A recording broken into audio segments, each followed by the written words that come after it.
ये उन लोगों के मुंह पर तमाचा है जो कहते हैं जातिवाद खत्म है, आरक्षण खत्म हो जाना चाहिए। टीचर जिससे उम्मीद की जाती है कि ये पाखंडवाद से लोगों को दूर रखने की शिक्षा देगा, पाखंडवाद से बचाएगा, जातिवाद से बचाएगा। संविधान रूपी कानून की किताब हमारे दुश्मनों के हाथ में चली गई। कौन दुश्मन? बाबा साहब ने कहा है अछूतों के आंदोलन का मतलब स्वर्ण हिंदुओं के खिलाफ युद्ध होना चाहिए।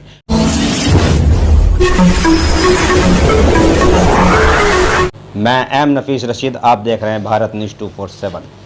मैं मौजूद हूं अंबेडकर समाज पार्टी के कार्यालय के अंदर और मेरे साथ में मौजूद हैं भाई तेज सिंह जो कि राष्ट्रीय अध्यक्ष हैं अंबेडकर समाज पार्टी के। कई राउंड मैंने इनके प्रोग्राम कवर किए हैं और वक्त वक्त पर मैंने देखा भी है कि किस तरह से नृत्य करते हुए समाज को एक संदेश देते हैं कि चलिए आइए एक साथ चलते हैं और देश की उन्नति के अंदर भागीदारी निभाते हैं। तेज सिंह साहब, स्वागत है भारत न्यूज़ 247 में आपका। थैंक यू नफीस भाई, थैंक यू। सर, थोड़ा जानना चाह रहे हैं कि जिस तरह से एक दलित बच्चे की, जो इंद्र कुमार उसका नाम था, उसकी हत्या हो गई और एक पानी पीने को लेकर हत्या हुई है, उस पर आपकी पार्टी का क्या निर्णय है और क्या सोच रहे हैं? क्योंकि मैंने अक्सर देखा है आपको कि आप दलित समुदाय की आवाज़ ज़्यादा उठाते हैं और ये तो बहुत बड़ा कहने का एक तरह से केस हो गया, एक बच्चे की जान जा चुकी है। नफीस भाई, कुछ लोग ये कहते हैं कि अब जातिवाद खत्म हो चुका है, आरक्षण खत्म हो जाना चाहिए। मैं थोड़ा पीछे से ले रहा हूँ। हाँ। आरक्षण के ऊपर सवाल उठाते हुए कहते हैं कि अब जाति खत्म हो गई है और जातिवाद खत्म हो गया है, इसलिए आरक्षण खत्म हो जाना चाहिए। ये उन लोगों के मुंह पर तमाचा है।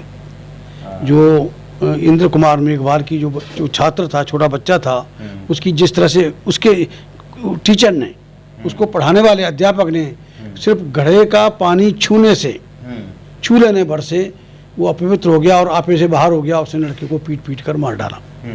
ये उन लोगों के मुंह पर तमाचा है जो कहते हैं जातिवाद खत्म है, आरक्षण खत्म हो जाना चाहिए।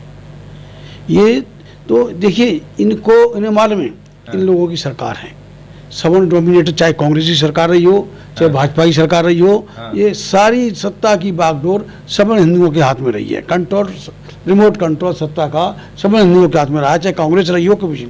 इसलिए सवर्ण हिंदू, खासतौर से ब्राह्मण, क्षत्रिय, वैश्य, ये आज बेकाबू हो चुका है। मोदी के चलते और भी बेकाबू हो चुका है, इसलिए ये हत्याएं करने की इन लोगों की जरूरत हो रही है। भाई तेज सिंह साहब, आप पूरी तरह से मानते हैं कि ये सरकार और सरकार में जो बैठे लोग हैं उन्हीं के द्वारा षड्यंत्र रचा जा रहा है?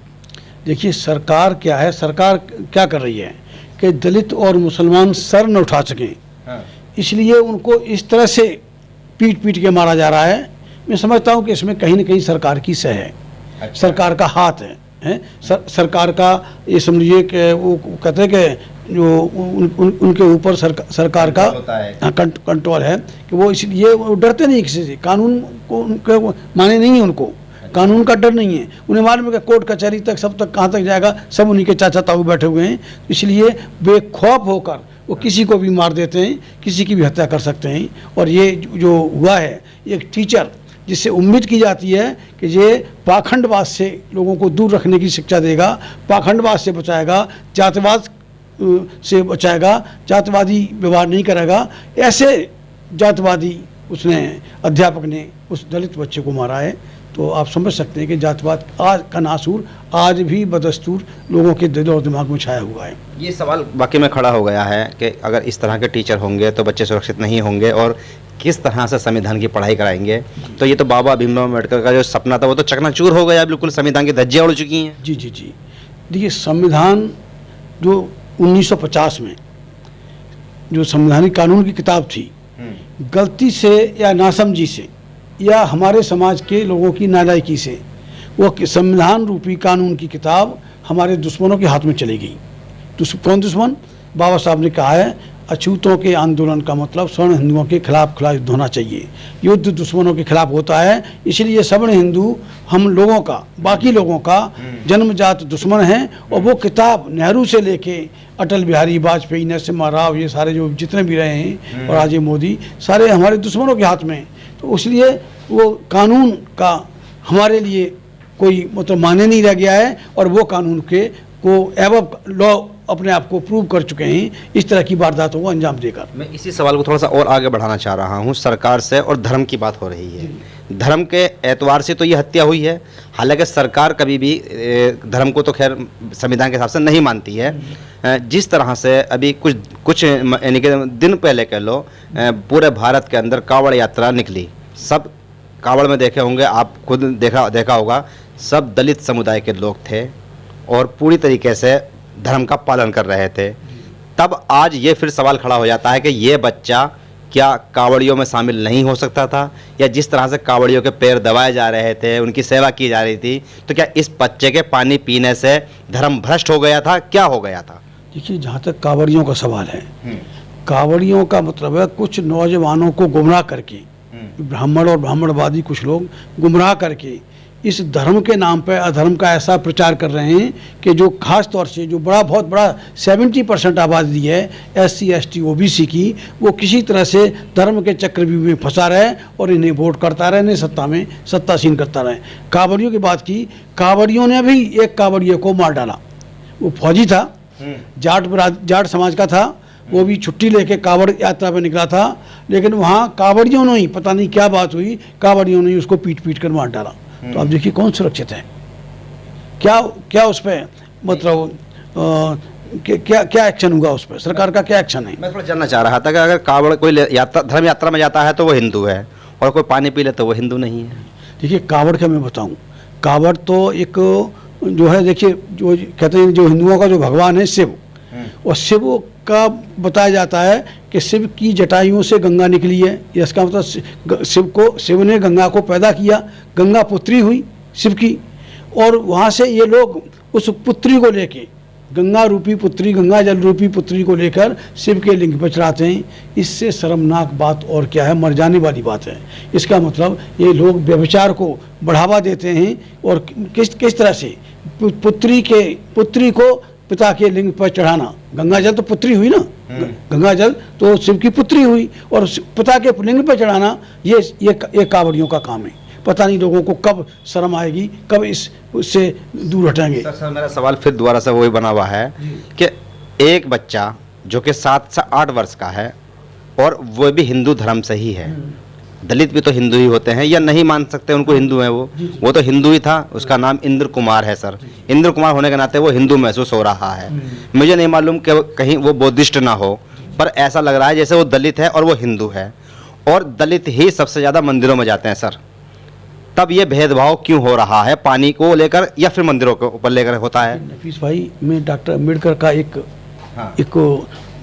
जो उनका कोट है, उनका जो बयान है मैं बताता हूँ। डॉक्टर अम्बेडकर ने कहा कि हिंदू हमें हिंदू नहीं मानता, हमारे ऊपर जुल्म करता है। मुसलमान और ईसाई हमें हिंदू समझकर हमसे दूरी बना के रखते हैं। तो ऐसी हालत में हम जाएं तो कहाँ जाएं? फिर उन्होंने अपने लोगों को हिदायत दी कि ऐसे इन हालातों में इस हिंदू धर्म और धर्म को छोड़कर किसी बड़े समुदाय का, बड़े समाज का, इनको हिंदुत्व को छोड़कर बड़े समाज का अभिन्न अंग बन जाना चाहिए। ये डॉक्टर अम्बेडकर की हिदायत थी। और बड़ा जो समाज था हिंदुओं के बाद में इस देश में, बड़ा समाज इस्लाम था, मुसलमान थे। तो सीधे सीधे न कह के बाबा साहब ने थोड़ा घुमा के कहा था, इस्लाम इज़ द ओनली वे। कि जातिवाद से अभी जो चर्चा हो रही थी कि जातिवाद से कैसे मुक्ति मिले, जब तक जातिवाद रहेगा, जाति के आधार पर नफरत रहेगी और जाति के आधार पर जुल्म होगा इस देश में।